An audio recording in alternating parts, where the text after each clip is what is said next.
اللہ کہتے ہیں تم نیکی کی حقیقت کو اس وقت تک نہیں پہنچ سکتے جب تک محبوب چیز اللہ کی راہ میں صدقہ نہ کرو۔ آج صدقے خیرات تو ہم کرتے ہیں، لیکن اتنا کرتے ہیں کہ دل میں تکلیف نہ ہو۔ تو کبھی کبھار ایسا صدقہ کر دینا چاہیے کہ دل پہ تھوڑے سے آرے۔ تو اللہ کہتے ہیں نیکی کی حقیقت تو تب پتہ چلے گا کہ تم اللہ پر ایمان رکھتے ہو۔ تو کبھی کبھار، میں نہیں کہہ رہا ہمیشہ کرتے رہیں، اس سے تو ایسا نہ ہو ہارٹ اٹیک سے مر ہی نہ جائیں گے۔ اللہ اپنی محبت کے دعوے کو دلیل کے بغیر قبول نہیں کرتا، دلیل کے بغیر قبول نہیں کرتا۔ تو آرے تھوڑا سا گھسائی ہونی چاہیے دل کی۔ ہمارے حضرت ایک شعر پڑھا کرتے تھے، آئینہ بنتا ہے رگڑے لاکھ جب کھاتا ہے دل، کچھ نہ پوچھو دل بڑی مشکل سے بن پاتا ہے دل۔ دل پہ جب رگڑے لگتے ہیں نا قربانی کے، پھر دل میں اللہ کی محبت کے انوار پیدا ہوتے ہیں۔ تو ہمت کر کے نا کبھی کچھ بڑی رقم بھی صدقہ کر دیا کریں۔ صحابہ تو بہت آگے جا چکے تھے۔ ابو طلحہ انصاری رضی اللہ تعالی عنہ نبی کی خدمت میں آئے، عرض کیا یا رسول اللہ، اللہ نے کہا ہے کہ محبوب چیز صدقہ کرو گے تو پھر فائدہ ہے، پھر نیکی ہے، تو مجھے سب سے زیادہ محبوب میرا باغ ہے۔ وہ پراپرٹی تھی ان کی، باغ اس زمانے میں ایسا جیسے بحریہ ٹاؤن میں بنگلہ، آپ نے ساری زندگی محنت کر کے کمایا ہو۔ تو یا رسول اللہ میں چاہتا ہوں اپنا باغ اللہ کی راہ میں، دنیا مسافر خانہ ہے نا، تو کوئی بات نہیں۔ آپ نے فرمایا بخن بخن، واہ واہ، ذاک مال رابع، تو بڑا قیمتی مال ہے، اتنا بڑا باغ، پراپرٹی، پھلدار باغ، وہ صدقہ کر رہے ہو۔ اس کی ویلیو بنگلے سے زیادہ تھی، کیونکہ وہ سورس آف انکم تھا۔ سمجھتے ہو گے نہیں سمجھتے؟ میں نہیں کہہ رہا کہ آپ ایسا کریں، کیونکہ اگر کل آزمائش آئی تو پھر مجھے بھی برا بھلا کہو گے اور اللہ میاں کو بھی کہنا شروع کر دو گے۔ تو اس لیے علماء کہتے ہیں اتنے تقوی کرو جتنا ایفورڈ کر سکتے۔ تو یہ تو ترغیب کے لیے، تقوی تو 100% اختیار کرنا ہے، یہ تو تقوی سے اوپر کی چیز ہے نا۔ تو ترغیب کے لیے تو ہے نا کہ صحابہ تو کہاں پہنچ گئے تھے بھائی، تو ہم کچھ تو کریں نا یار۔ کبھی زندگی میں کوئی پلاٹ ہم نے اللہ کے لیے ہبہ کیا، ہم نے کبھی زندگی میں ہم نے کوئی بڑا اماؤنٹ نکالا؟ اچھا ہم تو بڑا اماؤنٹ نکالیں تو بھی دل پہ آرے نہ چلیں، یہ اماؤنٹ تو ہم شادی بیاہ کے موقع پہ اڑاتے رہتے ہیں۔ دیکھا ہوگا آپ نے، ولیموں پہ اڑا دیا اتنا پیسہ، شادی بیاہ پہ اڑا دیا اتنا پیسہ، ذرا ذرا سی تقریبات پر اتنا پیسہ اڑا دیا۔ یار کم از کم اتنا پیسہ کبھی اللہ کو خوش کرنے کے لیے بھی اڑایا کرو نا۔ ہاں اڑانا کہاں ہے یہ بڑا مسئلہ ہے، لوگ بعض دفعہ بڑا اماؤنٹ خرچ کرتے ہیں، غلط جگہ پہ کر دیتے ہیں۔ تو جب آپ خرچ کرو، ہم نے اپنے علماء سے سنا ہے کہ صدقہ خیرات بھی بہت سوچ سمجھ کے کرنا چاہیے۔ اللہ کی نعمت کو ضائع مت کرو، مستحق سے مستحق کو تلاش کرو۔ اگر دینی مدرسے میں دینا ہے تو دیکھو کہ اس دینی مدرسے کا محتمم 2 نمبر تو نہیں ہے، ایسا تو نہیں کہ یہ مدرسے کی 4 دیواری کے نام پہ نوٹ چھاپنے کی مشین لگائی ہوئی ہے اس لیے، کیونکہ میں نے دیکھا ہے کوئی بھی داڑھی ٹوپی ویسٹ کوٹ میں آئے گا، 4 یتیم بچے اس نے جمع کر لیے، آ کے دکھائے گا تو لوگ چیک کاٹ کاٹ کے دے رہے ہوتے، یہ 10 لاکھ، یہ 20 لاکھ، یہ 1 کروڑ۔ دھندا بنایا ہوا ہے لوگوں نے بھائی یہ کمانے کا۔ داڑھی بس ٹوپی ہو اور تھوڑا سا چہرے پہ نور وور ہو، کریم وریم لگا دی آپ نے، سیٹ صاحب کے پاس گئے، ہمارا مدرسہ ہے، یہ تصویر دیکھو اٹھا کے۔ میں بہت لوگوں کو جانتا ہوں، ایک آدمی سعودی عرب میں، قطر میں، عرب لوگ سخی بہت ہوتے ہیں، وہاں جا جا کے کروڑوں روپے جمع کیے اس کمبخت نے، کروڑوں روپے، یہاں سے تصویریں بھیجتا تھا، بچے صحیح بخاری پڑھ رہے ہیں، دیکھو مدرسہ ہے میرا، کچھ بھی نہیں تھا۔ اور اگر ہو بھی تو بھائی انویسٹمنٹ ہے، کچھ کھاؤ کچھ لگاؤ۔ تو اس لیے دینی مدرسہ کرنا تو دینی مدارس کو دینا ہے، کیونکہ دینی مدارس کو نہیں دیں گے تو پھر دین کی تبلیغ کا کام رک جائے گا، علماء پیدا ہونا بند، کیونکہ یہ سرکاری حکومت تعاون نہیں کرتی ہے، اور اچھا ہے نہ کرے۔ حکومت نے تعاون کیا نا تو یہ مدرسوں کو اپنی تحویل میں لے گی، پھر سارے سرکاری مولوی پیدا ہوں گے، سرکاری مولوی پیدا ہوں گے، کیونکہ گورنمنٹ نے جو کام اپنے ہاتھ میں لیا نا۔ اب دیکھو سعودی عرب میں کتنے بڑے بڑے پرہیزگار علماء ہیں، لیکن یونیورسٹیاں وہاں گورنمنٹ کے کنٹرول میں، تو پالیسیاں کس کی چلیں گی؟ گورنمنٹ کی۔ اب وہ بیچارے کچھ بول ہی نہیں سکتے، جو بس ہے بس ٹھک وہ چلے گا، آرڈر از آرڈر۔ تراوی 8 ہیں 10 ہیں، وہ میں بھی تراوی 2 دن پڑھی نا میں نے وہاں، تو مجھے کسی نے انہوں نے 10 کر دی، میں نے کہا شکر ہے 10 باقی ہیں، اگر یہ بھی آرڈر آ جائے ختم تو کیا ہو جائے گا، وہ بھی ختم ہو جائے گا۔ کوئی ایک لفظ دنیا میں سب جگہ ایسا ہی ہے، سب جگہ ایسا ہی ہے۔ تو ہمیں یہاں آزادی ہے، کم از کم ہم کھل کے بات کر سکتے ہیں۔ اس آزادی کے کچھ سائیڈ ایفیکٹ بھی ہیں، کیونکہ کھل کے صحیح بات ہو سکتی ہے تو غلط باتیں بھی کھل کے بہت ہو رہی ہیں یہاں پہ، لیکن یہ دینی مدارس چلتے ہیں لوگوں کے تعاون کے ساتھ، تو جو صحیح مدرسے ہوں ان کے ساتھ تعاون کرنا چاہیے، لیکن ایسا ہی نہیں کہ جو اٹھایا منہ آ رہا ہے اٹھا کے دے دیا۔ تو ٹرسٹوں میں بھی ایسا ہی ہے، بہت سارے ٹرسٹ کھانے پینے کے دھندے بنے ہوئے ہیں، کچھ دکھایا جا رہا ہے، کچھ کروڑوں کی جائیدادیں بنائی جا رہی ہیں، بس لوگ دیکھتے ہیں ٹرسٹ ہے تو پکڑاتے چلے جاؤ پھینکتے چلے جاؤ۔ تو کچھ تھوڑا سا خدا کا خوف کرو، کیوں آپ اپنے پیسوں کو اس طرح سے ضائع کر رہے ہو؟ جب آپ تجارت میں پیسہ لگاتے ہو، آپ 100 دفعہ تحقیق کرتے ہو، اچھی سی اچھی جگہ پہ لگے پیسہ، تو صدقہ کرنے میں بھی کیا کرنا چاہیے بھائی؟ تحقیق کرنی چاہیے کہ آپ کا پیسہ ضائع نہ ہو، کیونکہ اس کے پھر نقصان زیادہ ہوتے ہیں آپ غلط لوگوں کو اگر دیتے ہو۔ تو اللہ کہتے ہیں محبوب چیز تھا. تو حضرت ابو طلحہ نے کہا یا رسول اللہ میرا باغ اللہ کے لیے. تو آپ صلی اللہ علیہ وسلم فرمایا واہ واہ کیا خوبصورت بہترین مال. پھر آپ نے فرمایا یہ سارا پیسہ یعنی باغ جو ہے اپنے چچا زاد بھائیوں کو دے دو. یہ ہے اسلام کی خوبی. اسلام رشتہ داری جوڑنے کو جتنی ویلیو دیتا ہے. میں کیوں بار بار 4 شادیاں بچے پیدا چیخ کیوں رہا ہوں؟ میں پاگل تھوڑی ہوں. آپ کو کیا میں پاگل نظر آتا ہوں؟ میرا دماغ خراب ہے؟ آپ کے بچے پیدا ہونے سے مجھے کیا فائدہ ہوگا؟ وہ جب تک بڑے ہوں گے ہم تو مر چکے ہوں گے. آپ کہہ سکتے ہیں نا فائدہ یہ ہوگا کہ بڑے ہو کر میرا شکریہ ادا کریں گے. مفتی صاحب آپ کا بہت شکریہ, آپ کے بیانات سن کے ہمارے ماں باپ نے نسل روکی نہیں اور اتفاق سے ہم بھی اسی سلسلے میں پیدا ہو گئے. وہ تو جب تک بڑے ہوں گے ان میں سمجھ آئے گی ہم شاید مر چکے ہوں, اور شکریہ ادا کر کے بھی مجھے کیا ملے گا. تو اسی وجہ سے میں چیختا ہوں کہ اسلام خاندانی نظام چاہتا ہے. اسلام انڈیویجولی لائف کا قائل بولو نہیں ہے. اکیلا نہیں ہے انسان, ماں ہے, باپ ہے, دادا ہیں, دادی ہیں, نانا ہے, نانی ہے, بیوی ہے. 4 نہیں کرو, ایک ہی کر لو ٹائم پہ, لیکن نسل مت روکو. پھر بیٹے ہوں, بیٹیاں ہوں, پوتے ہوں, نواسے ہوں, بہویں ہوں, داماد ہوں. یہ ہے انسان کی نیچرل لائف, اور اسی میں انسان کا سکون ہے. اور اس میں توکل کس پہ کرنا ہے؟ اللہ پہ. خرچے پورے کرے گا اللہ. سمجھتے ہو کہ نہیں سمجھتے؟ لوگ کہتے ہیں گراؤنڈ ریئلٹی کو بھی تو دیکھو, زمینی حقیقت کو بھی تو دیکھو. مہنگائی دیکھو اور بچے پیدا کرتے چلے جائیں. گراؤنڈ ریئلٹی دیکھو, لیکن اس آنکھ سے دیکھو جو چشمہ اللہ نے آپ کو لگا کے دیا ہے. سیکولر اور لبرل لوگوں کی آنکھ سے دیکھو گے تو گمراہ ہو جاؤ گے. عقل کا استعمال جب وحی کی نگرانی میں ہوتا ہے تو عقل صحیح سوچتی ہے, اور وحی کی تعلیمات کے بغیر ہوتا ہے تو عقل گمراہی کی طرف لے کے جاتی ہے. انہی عقل پرستوں نے تو ہومو سیکسولیٹی کو لیگل کر دیا نا. تو یہ وہ عقل ہے جو خدا کی تعلیمات سے بغاوت کر کے استعمال ہو رہی ہے. تو گراؤنڈ ریئلٹی ایک طرف یہ کہتی ہے نا مہنگائی غربت, گراؤنڈ ریئلٹی یہ کہتی ہے کہ بچے جب پیدا ہوتے ہیں تو ماں کی چھاتیوں میں فوراً دودھ آ جاتا ہے. اس کا مطلب جس نے پیدا کیا وہ غافل نہیں ہے, تو وہ دوسرے میں بھی دے گا. آپ کہہ سکتے ہو دودھ آ رہا ہے نا بھائی, اس وقت ضرورت دودھ کی ہے اس لیے دودھ آ رہا ہے. اللہ بتا رہا ہے کہ جس وقت جو چیز کی ضرورت ہوگی وہ میں دے دوں گا. دودھ پیدا کرنا تو سب سے مشکل کام تھا, باقی چیزیں تو انسان پیدا کر لیتا ہے, دودھ نہیں پیدا کرتا. آج تک کوئی کمپنی دودھ پیدا نہیں کر سکی ہے ماں کا دودھ, اور اس کا آلٹرنیٹ بھی پیدا نہیں کر سکی. اللہ کہتے ہیں جو چیز تم پیدا کر نہیں سکتے تمہارے ہاں بچہ پیدا ہونے پہ وہ پیدا کر دیتا ہوں. تو اسکول کی فیسیں تو آسان ہے, سمجھ میں آتی ہے بات کہ نہیں آتی ہے؟ یہ تو زیادہ آسان ہے. تو اس لیے نبی نے رشتہ داری جوڑنے, تو آپ نے حکم دیا حضرت ابو طلحہ کو کہ یہ باغ کس کو دے دو, کیونکہ ان کے چچا زاد بھائی غریب تھے. تو کس کو دے دو بھائی؟ تو آج رمضان میں یہ عزم کرو کہ ہمارے قریب ترین رشتہ داروں میں جو غریب ہوگا ہم نے اس کے ساتھ تعاون کرنا ہے. جن کو اللہ نے دولت دیا نا وہ منتھلی باندھ دے اماؤنٹ.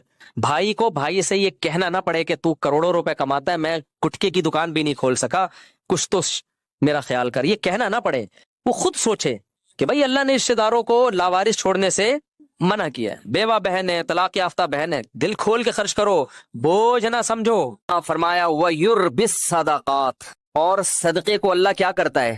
بڑھاتا ہے. اب دیکھو یہاں اربا کا لفظ ہے, ربا سے نکلا ہے. ربا عربی میں سود کو کہتے ہیں. ربا عربی میں کسے کہتے ہیں؟ سود کو. یعنی جو زکوٰۃ ہے نا اس پہ اللہ سودی پروفٹ دیتا ہے. سود میں اصول یہ ہوتا ہے کہ جتنی لیٹ پیمنٹ ہوگی سود اتنا ہی بڑھتا چلا جائے گا. تو اللہ نے یہ نہیں کہا کہ میں صدقے کو بڑھاتا ہوں, بلکہ ایسے بڑھاتا ہوں جیسے سود بڑھتا ہے. یعنی حقیقت میں بڑھوتری کس کی ہوتی ہے؟ صدقے کی. کیا مطلب؟ اس کو دوسرے مقام پہ اللہ نے قرآن میں یوں بتایا کہ جو لوگ اللہ کی راہ میں اپنا مال خرچ کرتے ہیں کمثل حبۃ انبتت 7 سنابل, جیسے ایک دانہ زمین میں بویا جاتا ہے اور اس سے 7 کونپلیں پیدا ہوتی ہیں, اور ہر کونپل میں 100 دانے. جیسے ایک دانہ ایسے ملٹی پلائی ہوتا چلا جاتا ہے نا, اس طرح سے صدقہ کیا ہوتا چلا جاتا ہے؟ ملٹی پلائی. کیونکہ آپ نے صدقہ کیا, اس صدقے سے ایک تو صدقے کا ثواب ملا, اس صدقے کی وجہ سے آگے جو جو خیریں پھیل رہی ہیں ان تمام خیروں میں آپ کا حصہ. تو یہ بڑھتا چلا, گرو کرتا ہے. یہ سود میں جتنی لیٹ واپسی ہوگی اتنا سود بڑھتا چلا جائے گا. تو صدقہ بھی اس حساب سے کیا ہوتا ہے؟ بڑھتا چلا جاتا ہے, بڑھتا چلا جاتا ہے. اور جہاں جہاں وہ اس سے خیر پھیلے گی وہ تمام خیروں میں آپ کا حصہ ہوتا چلا جائے گا. تو اس لیے سخی بنو بھائی. یہ جو ہر وقت گنتے رہنا نا بیٹھ کے اتنے پیسے ہو گئے, اتنے یہ ہو گئے, اتنے ہو گئے, آج کل یہی چل رہا ہے مارکیٹ. تھوڑا سا دل بڑا رکھو, کبھی کبھار بڑا اماؤنٹ بھی صدقہ کر دیا کرو. یہ اٹھایا, یہ گڈی, یہ لو, سمجھ رہے ہو؟ دوبارہ اس کر کے دکھاؤں؟ بتانے سے یہ چیزیں سمجھ میں نہیں آتی, کر کے دکھاؤں. جیب میں ہاتھ ڈالا, گٹی, کہیں سے آپ کو ملی بڑی اماؤنٹ نا, اچانک کوئی بڑا پروفٹ, آپ نے کہا یار پورے سال کماتے ہیں یہ والا پروفٹ سارا کیا کر دو, بڑا اماؤنٹ آ گیا نا کہیں سے، جیب میں گڈی لے کر آ رہے ہیں، اٹھایا بہن کو دے دیا، یہ رکھ جا، سمجھ میں نہیں آ رہی میرا خیال، اور پھر بھول جاؤ اس کو. یہ نہیں کہ پھر بار بار اگلے دن کل کا واقعہ یاد ہے، بہن کو بتا رہے ہیں کل کیا ہوا تھا یاد ہے نا، تو ایسا نہیں کرو. ایسے نکالا. نبی صلی اللہ علیہ وسلم نے امی عائشہ کو کیا فرمایا، لا تو کی فیوکا علیک، روکو مت، اللہ بھی روک دے گا. ٹھیک ہے نا. تو حساب کتاب بھی کرنا چاہیے، گھر کا خرچہ حساب سے چلانا چاہیے.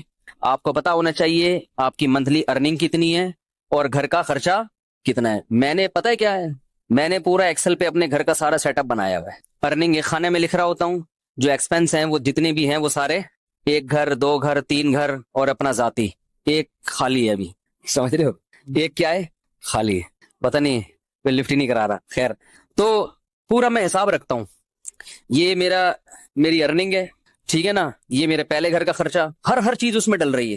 اس کا طریقہ آپ کو بتا دیتا ہوں. یہ چونکہ ہمارے مذہب اور دین کا حصہ ہے یہ چیزیں، اس لیے یہ بتانا ضروری ہے تاکہ آپ کو پتا چلے کہ آپ کے بنیادی خرچے ہیں کتنے. پھر آپ اس حساب سے صدقہ بھی کر سکتے ہو، کیونکہ حدیث میں یہ بھی آتا ہے کہ اتنا نہ کرو کہ کل دوسرے سے مانگنا پڑ جائے.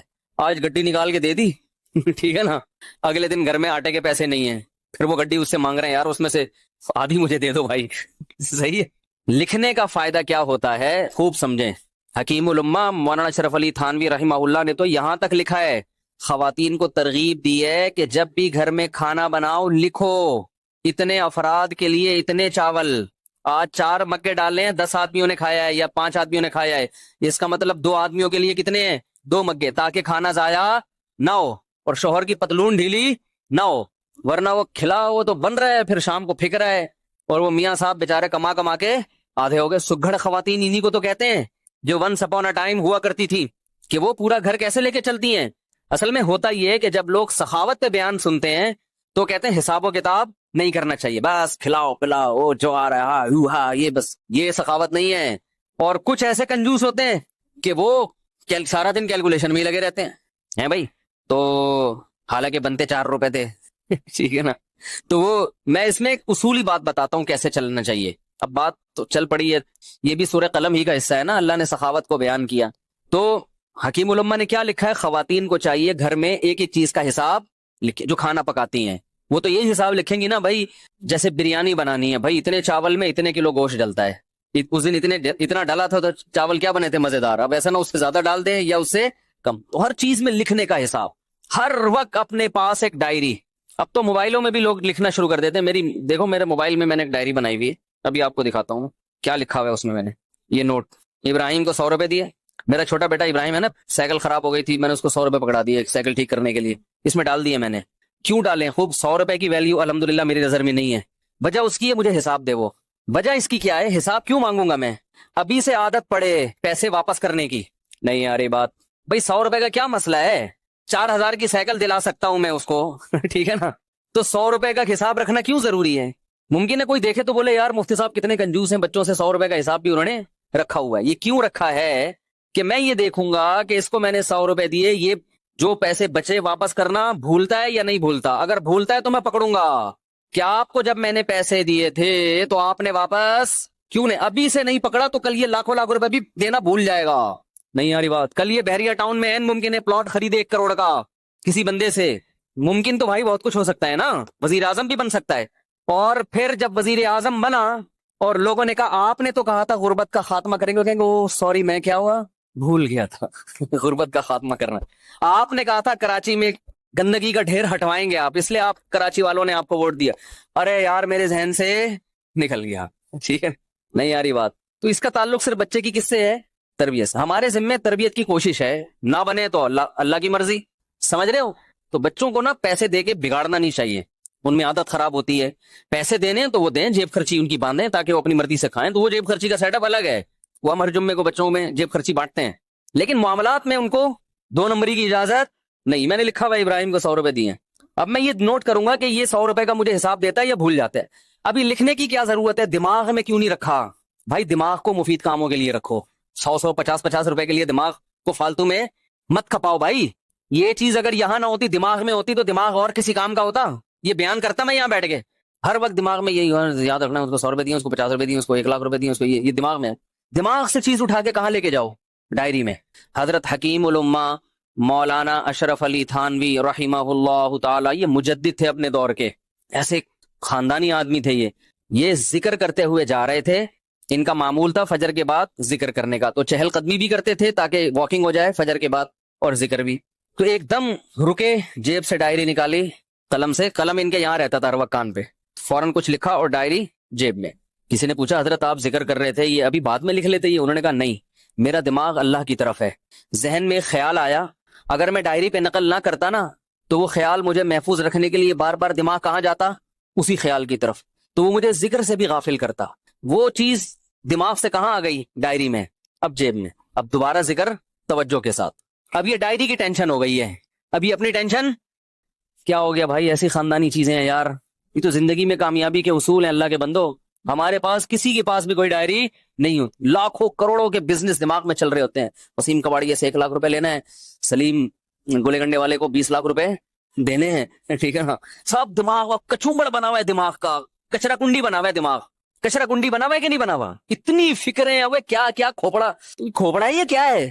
اس کو یہ کرنا ہے، اسے یہ کرو، پھر بھول گیا، جو بات ہو بھول گیا، ہر چیز بھول رہے ہیں. تو مجھے کہتے ہیں بیان کے دوران بھول جاتے ہیں کیا ٹاپک چل رہا تھا. تو آپ جو چیزیں بھول رہے ہیں نا وہ زیادہ خطرناک ہے. آگے کیا لکھا ہوا ہے؟ پھل، وہ اس کی قیمت لکھی بھی ہے. اب یہ نہیں کہ پوری ڈیٹیل کے ساتھ ایک ایک چیز، ایسا نہیں، اشارے. یہ اشارے اس لیے کہ رات کو 24 گھنٹے میں ایک ٹائم جو ہے نا، یہ سب چیزیں ایکسل میں چلی جائیں گی. کہاں چلی جائیں گی؟ سب جو یاداشتیں ہیں، جب سے 100 روپے تو نہیں جائیں گے، یہ تو ایک یاداشت ہے نا کہ اس نے حساب دیا کہ یہ ادھر ہی رہے گا. باقی جتنے خرچے آج ہوئے وہ سارے کہاں چلے جائیں گے؟ وہ آفس کا جو سافٹ ویئر آتا ہے نا خرچوں کا، 1 گھر 2 3 4 جو بھی ہیں، اللہ توفیق دے، تو وہ سب اس میں ڈال دیے. اس سے کیا ہوتا ہے بھائی؟ بدگمانی سے انسان بچتا ہے. علماء کہتے ہیں کہ بدگمانی کا موقع فراہم، بولو بھائی، مت کرو. کیسے؟ ہم جب حضرت کے پاس گئے نا، حضرت مفتی رشید احمد صاحب کے پاس، تو حضرت فرمایا کرتے تھے رات کو جو پیسے ہیں نا آپ کے، وہ لاکر میں رکھیں. کسی طالب علم کو بٹوا نکال کے اپنے سرہانے پہ رکھنے کی اجازت نہیں ہے. کیوں؟ اگر چوری ہو گیا یا گم گیا، شبہ ہوگا ساتھ والے پر، شیطان کو موقع مل جائے گا اپنے ساتھی کے خلاف بدگمان کرنے کا. حالانکہ عین ممکن ہے ساتھ والے نے چوری نہ کیا ہو، باہر سے کوئی چور آ جاؤ، کوئی بندہ آیا ہو لے کے چلا گیا ہو، لیکن یہ وضاحتیں کون کرتا پھرے گا بعد میں؟ فوراً دماغ میں کیا آئے گا؟ اس نے کیا ہے. یہ بھی ممکن ہے اس نے کیا بھی ہو. تو فرمایا کرتے تھے کہ بدگمانی کے مواقع سے بچنا ضروری. تو لکھنے کا فائدہ یہ ہوتا ہے کہ ایک تو بدگمانی سے انسان بچتا ہے. سمجھ رہے ہو؟ آپ کی بیگم نے کوئی سوٹ خریدا 5000 روپے کا، ہمارا تو، میرا اپنا حساب ایسا ہے، میں دماغ میں کچھ رکھتا ہی نہیں ہوں. مجھے تو پتہ ہی نہیں ہوتا کہ ابھی خریدا تھا تو کل خریدا تھا کہ نہیں خریدا تھا. ساری چیزیں کہاں جا رہی ہیں؟ لیپ ٹاپ. تو اب اگر کبھی اختلاف ہوگا تو کل لیا تھا پرسوں لیا تھا، تو لیپ ٹاپ سے پوچھ کے بتاتا ہوں میں، ٹھیک ہے نا؟ کس سے پوچھ کے بتاتا ہوں؟ لیپ ٹاپ بتائے گا کہ پچھلی عید پہ کتنا خرچہ ہوا تھا، اس عید پہ. ایک چیز تمیز سے لے آئے نا ہر چیز، بھائی عید پہ اتنے. اب میری لوگ کہتے ہیں نا اتنے گھر کیسے چلا رہے ہو؟ جیسے کمپنی چلتی ہے نا، ہم ایسے چلا رہے ہیں. کمپنی کا ایک نظام ہوتا ہے نا، سسٹم ہوتا ہے. مجھے عید پہ شاپنگ میرے لیے سب سے آسان ہے، آپ لوگ کے لیے ایک گھر کے لیے مشکل ہوگی، کیونکہ مجھے پتا ہے پچھلی دفعہ عید پہ کتنے خرچ ہوئے تھے. وہ حساب نکالو، اس دفعہ تھوڑا گڑ زیادہ ملا کے پیسے بانٹ دو، ختم، چلو ہماری وجہ سے، ٹھیک ہے نا؟ وہ رمضان سے یعنی شعبان میں ہی سارا حساب کلیئر ہے. پیسے دے دیتا ہوں میں، تو بھائی اب جس نے جو خریدنا ہے خرید لے. ہر ایک کے فی بندہ اتنے پیسے ہیں. عید کے گریوی جو ملے گی نا عید پہ، وہ فی کس اتنی ہے. تو پھل کے حساب سے ہر چیز ایسے تمیز سے چل رہی ہے. تو اب ہوتا کیا ہے؟ لکھنے کا فائدہ کیا ہوگا؟ ادھر آپ نے اپنی ارننگ لکھی، ادھر ڈیلی بیسس پہ آپ نے اپنے خرچے ڈال دیے. مہینے کے آخر میں یہ لکھنا اس لیے نہیں ہے کہ کنجوسی کرے انسان، گھر والوں پہ خرچ نہ کرے، نہ خرچ کریں کھول کے، جتنا اللہ نے آپ کو دیا دبا کے کریں خرچ. بعض دفعہ لکھا جاتا ہے کنجوسی کی بیس پہ، بیگم ایک آم تم نے آج کھایا تھا، لیپ ٹاپ میں لکھا ہوا ہے، کل دوبارہ آم کھانے کی آپ کو اجازت نہیں ہے. یہ نہیں، یہ مقصد نہیں ہے. کہیں آپ سمجھ رہے ہو کہ مفتی صاحب گن کے کھلا رہے ہیں گھر والوں کو، ایسا نہیں ہے. آم کے تو بارے میں میرا نظریہ یہ ہے کہ آم کے لیے کھانے کا لفظ ہی آم کی توہین ہے. آم کے لیے جو لفظ استعمال ہوتا ہے وہ کون سا؟ پھوڑنا. میں تو کہتا ہوں بھائی آم جب کھانے ہو تو کھلانا ہے تو پھر ہم کھائے گا ہی نہیں، پھوڑنے کی اجازت ہو تو ہم کھائیں گے. تو ایک آدھ آم سے مزہ نہیں آتا. خیر اللہ نے اگر دیا ہو تو انسان کرے، نہیں دیا تو صبر کرے انسان. تو اس کا فائدہ کیا ہوگا؟ جب آپ یہ ہر چیز لکھیں گے تو آپ کو پورے مہینے اندازہ ہوگا. ایک فائدہ یہ ہوگا کہ آپ کے خرچے آپ کی ارننگ سے کم ہیں یا زیادہ. اگر بیلنس، وہ اس میں خود بخود بیلنس آ رہا ہوتا ہے نا، اتنا بیلنس رہ گیا، اتنا رہ گیا، اتنا رہ گیا، اتنا رہ گیا، تو ممکن ہے 31 تاریخ کو آپ کا بیلنس مائنس میں جا رہا ہو، -50,000. اس کا مطلب آپ سے بڑا بیوقوف دنیا میں کوئی ہے ہی نہیں، کیونکہ دنیا میں جس آدمی کی کمائی کم اور خرچہ زیادہ، اس کا مطلب وہ اپنے آپ کو بھیک مانگنے کے لیے تیار کر رہا ہے. باتیں چوتھی شادی کی کر رہا ہے، صحیح ہے نا؟ لیکن حالات ایسے ہیں کہ بقیہ بھی یا تو بھاگ جائیں گی یا یہ کشکول لے کے بھیک مانگے گا. یہی مطلب ہے کہ نہیں ہے؟ تو پہلا فائدہ آپ کو یہ ہوگا کہ قرآن نے جو ہمیں حکم دیا ہے کہ اعتدال سے خرچ کرو، وَلَا تَبْسُطْهَا كُلَّ الْبَسْطِ، نہ اتنی کنجوسی کرو اور نہ اتنی سخاوت کرو کہ کل لوگوں سے بھیک مانگنی پڑے. تو یہ جو میانہ روی قرآن کا حکم ہے، اس حکم پر عمل کرنا اس وقت تک ممکن ہی نہیں ہے جب تک آپ کو یہ نہ پتا ہو کہ میری ارننگ زیادہ ہے یا میرے خرچے زیادہ ہیں. اگر آپ نے دیکھا کہ آپ کے خرچے زیادہ ہو رہے ہیں تو پھر اس میں کیا کرو، بے ڈھنگے طریقے سے خرچے کم نہیں کرو. پھر آپ نے یہ دیکھنا ہے کہ ان میں کون سے خرچے ایسے ہیں جن میں کمی صحت کے لیے نقصان. ترجیحات کیا؟ سب سے پہلے صحت ہے نا. ارے کیا ہو گیا؟ اب آپ نے کیا کیا؟ فروٹ کا خرچہ کم کرنا شروع کر دیا. نہ نہ نہ نہ بھائی، بچوں کے کھلونے نکال دو یہاں سے. خرچوں میں کھلونے آ رہے ہیں نا، سائیکل کیا کر دو بھائی، 4,000 کی سائیکل نہیں بنتی آئندہ، یہ نہیں ہوگا، ٹھیک ہے نا؟ نکالو اس کو، ٹھیک ہے؟ بہت سارے خرچے. میں نے جب یہ لکھنا شروع کیا تو مجھے اندازہ ہوا کہ بھائی ہوٹلنگ پہ ٹھیک ٹھاک خرچ ہو رہا ہے، تو وہ میں نے مینج کیا. ہوٹلنگ نہیں نکلنے لونڈے لپاڑوں کے ساتھ، ہمارے بھی ہم دوست ہیں وہ نکل گئے وہاں جا کے کھا رہے ہیں ادھر یہ شنواری پہ، کبھی بکرے کے وہ چانپے پھوڑ رہے ہیں، کبھی دیکھا بھائی وہ ٹھیک ٹھاک آ رہا ہے چانپے وہاں پہ جو ہے نا، یہ ٹھیک ٹھاک خرچہ تو میرا کہاں نکل رہا ہے. تو اگر آپ کے خرچے زیادہ تو آپ نے سب سے پہلے کس پہ کنٹرول کرنا ہے؟ ہوٹلنگ. بھائی یہ کم کرو.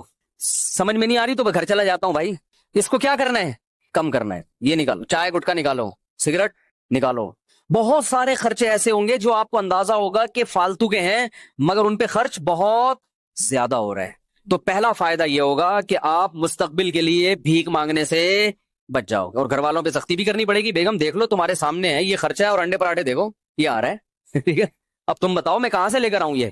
تو گھر والی سمجھدار ہوگی تو مان جائے گی، بھائی ٹھیک ہے تھوڑا کنٹرول میں کرو اس کو. تو گھر والوں سے مشورہ کرو، بتاؤ کیسے کنٹرول کریں اس کو. مشورے کے بغیر کرو گے تو وہ خرچہ کنٹرول میں آ جائے گا، بیگم کنٹرول سے باہر نکل جائے گی. اس کو بٹھاؤ، بولو آپ کے سامنے ہی ہے، دیکھ لو بھائی، تو آپ بتاؤ نا اب اس کو کیسے کنٹرول کریں، مل جل کے کچھ کرتے ہیں. تو کون سے خرچے کم کریں آپ بتاؤ؟ اگر عید پہ اتنی شاپنگ ہم ہر سال کرتے رہے تو بیگم یہ تو مسئلہ کیا ہو جائے گا، تھوڑا عید کو کم کر لو. تو بہت سارے، یعنی آپ کے سامنے ہر چیز موجود ہوگی. ہر چیز کا نا میرے یہاں کھانا بنا ہوا ہے. کھانا، گوشت پہ اتنا خرچ ہوا، دودھ پہ اتنا خرچ ہوا، انڈوں پہ اتنا خرچ ہوا، سبزی پہ اتنا، ایک ایک چیز ریٹرن میں موجود ہے الحمدللہ. تو اب اچھا، پہلا فائدہ. دوسرا فائدہ، اگر آپ نے دیکھا کہ آپ کے خرچہ آپ کی سیلری سے کم ہے، الحمدللہ مینج ہو رہا ہے، بھیک مانگنے کی ضرورت نہیں پڑے گی، تو دوسرا فائدہ آپ کو اس سے یہ ہوگا کہ آپ کو اندازہ ہو جائے گا کہ یار میری سیلری مثال کے طور پر 50,000 ہے، 1,00,000 ہے، میرے خرچے 99,000 ہو رہے ہیں. لیکن یہ جو 99,000 میرا خرچہ ہو رہا ہے اس میں 25% تو اس فالتو کام پہ خرچ ہو رہا ہے، سمجھ رہے ہیں؟ تو میں اس کو بچا کے ماہانہ 25,000 روپے بچا سکتا. اس 25,000 میں جائز کمیٹی ڈال سکتا ہوں، کچھ 25,000 کا ہر مہینے گولڈ خرید سکتا ہوں، بہت کچھ ہو سکتا ہے نا بھائی.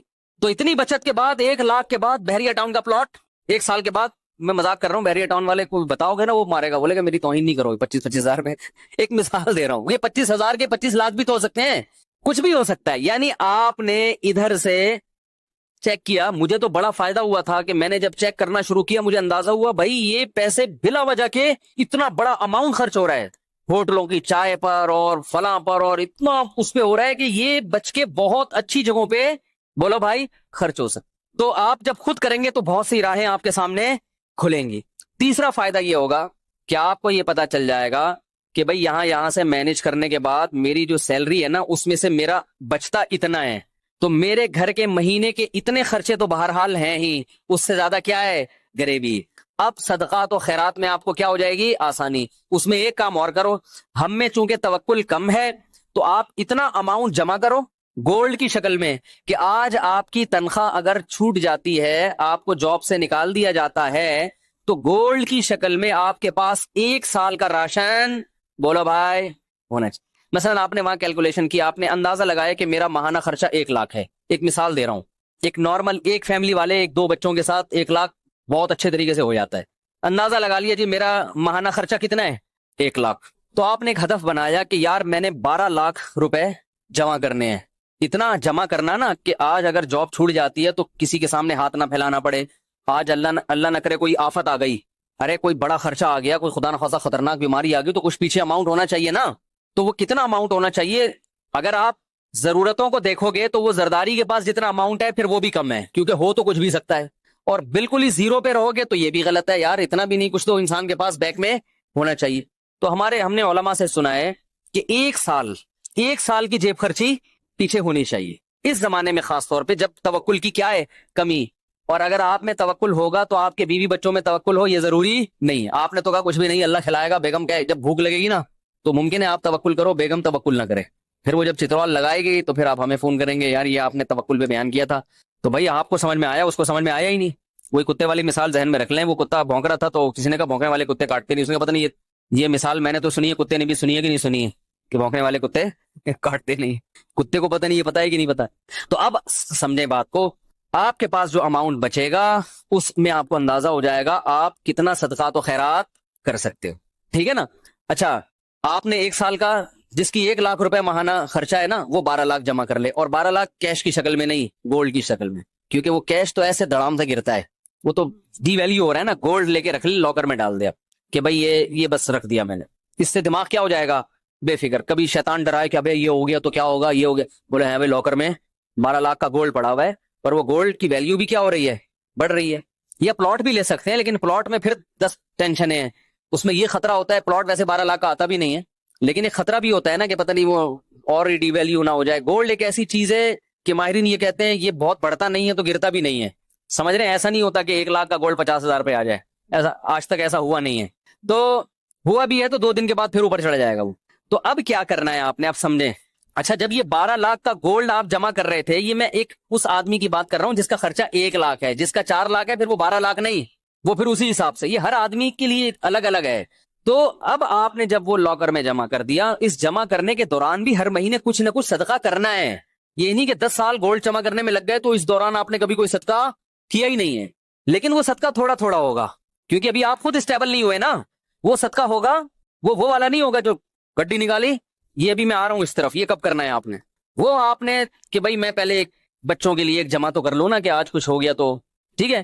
اب آپ نے کیا کرنا ہے کہ جیسے ہی آپ جو ہے نا تھوڑا تھوڑا ہر مہینے کرتے رہے, جب یہ بھی آپ کے پاس 1 سال کا گولڈ جمع ہو گیا, اب آپ کو اندازہ ہو گیا بھائی میرا ماہانہ خرچہ اتنا ہے, ارننگ اتنی ہے. اب جو ارننگ سے زائد ہے وہ مجھے کلی اختیار ہے, جو مرضی کروں میں اس میں. کبھی وہ جتنی بچت ہے, کبھی بچوں کو گھما کے لے آؤ, اس میں مری کی سیر کرا کے لے آؤ, کبھی کیا سارا اٹھا کے کسی غریب کو دے دیا. اس دوران لاٹری بھی نکلتی ہے نا لوگوں کی, بھائی کاروبار میں اچانک بہت پروفٹ ہو گیا, تو کئی دفعہ بہت پروفٹ ہوا ہے, اس دفعہ کا سارا پروفٹ صدقہ. یہ ہے جو اسٹیج میں بیان کر رہا ہوں نا, بھائی قدر کر لو ان باتوں کی. بہت مشکل سے بہت زندگی گزرتی ہے, پھر آدمی یہ باتیں سیکھتا ہے. پھر جیسے آپ کے پروفٹ میں چھکے لگے تو صدقے میں بھی ایسے چھکے لگنے چاہیے. سمجھ رہے ہو, پروفٹ میں چھکے لگتے ہیں نا تاجروں کے, یا کبھی بونس مل گیا, آپ بونس تو ایک تو سالانہ بونس متعین ہوتا ہے, کبھی کبھار باس ویسے ہی خوش ہو کے گریوی میں دے دیتا ہے, یہ لے بھائی لے جا. پھر ایسی گریویوں میں کبھی خود کھا لیا, کبھی ساری گریوی اٹھا کے کس کو دے دی, غریبوں میں بانٹ دی, ہدیہ دے دیا کسی کو, کسی غریب کو دے دیا, بہن کو دے دیا, بھائی کو دے دیا. ہمارے ہاں صدقے کے ساتھ جو ظلم ہو رہا ہے نا, دنیا میں کسی کے ساتھ اتنا ظلم کسی چیز کے ساتھ نہیں ہوا. ہر چیز میں چھکے لگاتے ہیں ہم. جتنا پروفٹ تھا بیٹے کے ولیمے پہ اڑا دیا, کرتے ہیں نا لوگ. جتنی کمائی تھی آدھی کمائی بیٹی کے جہیز پہ اڑا دی, ہوتا ہے کہ نہیں ہوتا. جتنی کمائی تھی ساری ایک مزاربہ پہ لگا دی, جو اسکینڈل چلا تھا. اس قسم کے چھکے تو ہم مار رہے ہیں بہت. ایسا چھکا سامنے نہیں آتا کہ جتنی ارننگ ہوئی اٹھا کے ساری کس کو دے دی, غریب کو دے دی. یہ بہت کم ہوتا ہے, صحابہ میں یہ ہوتا تھا. ابو طلحہ انصاری رضی اللہ تعالی عنہ نبی صلی اللہ علیہ وسلم کے پاس آئے, عرض کیا یا رسول اللہ, مجھے اللہ نے قرآن میں جو آیت بیان فرمائی ہے کہ تم نیکی کی حقیقت کو اس وقت تک نہیں پہنچ سکتے جب تک محبوب چیز اللہ کی راہ میں صدقہ نہ کرو. یا رسول اللہ, مجھے سب سے محبوب میرا باغ ہے, پورا باغ صدقہ. تو یہ کیا ہے, چھکے ہیں, ٹھیک ہے نا. کرکٹ کے میدانوں میں چھکا لگانے سے سوائے تالیوں کے کچھ بھی حاصل نہیں ہوتا.